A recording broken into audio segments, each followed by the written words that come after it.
Morning, guys. This is Josh from Solopreneur Grind, the SG Daily number 4, and with a quick check-in and then spiel of the day, talking about business, how you can start or grow your own business.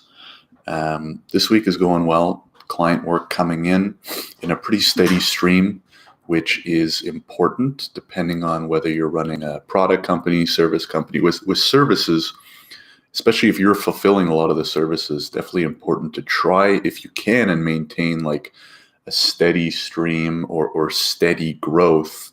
Because if you have the up and down, well, the up and down isn't terrible, because when you have up and down, at least in the down, you have some spare time. You can work on BD, you can work on marketing, you can reevaluate. But ideally, you have more of a steady kind of growth of clients and services, so that you're always making money, you're always have something to do. And as long as it's not too busy and it's predictable, you can hire if needed or when needed. You can automate if needed, when needed. You can still do BD to try and fit that in to make sure that there is no slump. So anyway, things going really well in terms of steady growth in the service business for me at this point. And yesterday in the daily, I talked about how I was focusing on a new service offering, and I wanted to do a quick chat about finding a service offering. So if you're looking to start a services business, whether that be professional services, could be copywriting, could be digital marketing, could be street cleaning, could be really any service. I think that there's really one way to approach it, either if you're new or if you've already started and you're not seeing good results.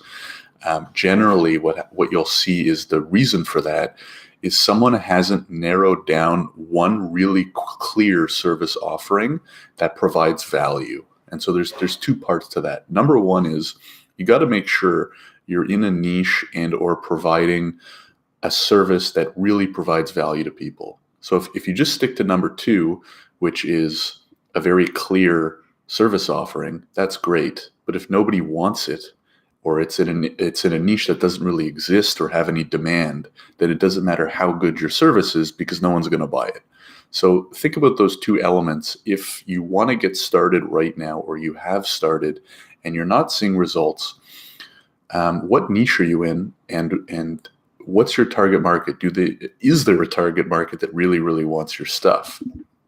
Now, once you narrow that down, I'll give you a quick example. So I'm in the immigration space for my professional services, for legal services, partially because of the rise in demand. I live in Canada, and immigration has been, on the rise really forever. Canada's always been a pretty fairly friendly country in terms of immigration, but focusing on the corporate side, so businesses that need to sponsor workers. And the reason for this is there's been a huge tech boom in Canada, and tons of these companies need to hire tech workers and can't find them here.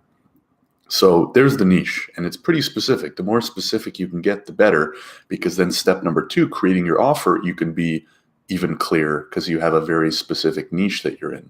So number one, nail down a very specific niche. So even if you're doing a copywriting business, that's way too broad. Try and pick an industry within copywriting, or a platform within copywriting. So I'm an email copywriter, or I'm a landing page copywriter, or even better, I'm an email copywriter for dentists, or I'm a landing page copywriter for e-commerce stores who sell golf equipment or something like that. You know what I mean? You got to find it based on your strengths, your knowledge, your experience, and stuff like that. And then number two, you got to craft an offer, right? So for me, if a company wants to sponsor a foreign worker, I have one service offering. Here's the price. Here's what you get. Here's the expected timelines. Here's how I do it.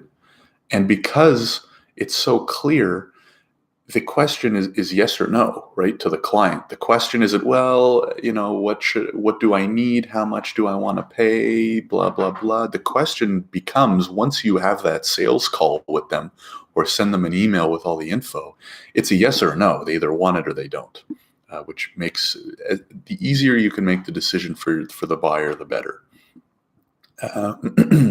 Now, the other thing is, how you come to that offer does matter. I wouldn't spend too much time on it. You definitely want to test, kind of figure out your price range, um, and your sales copy if you have it, and getting feedback from potential clients or actual clients.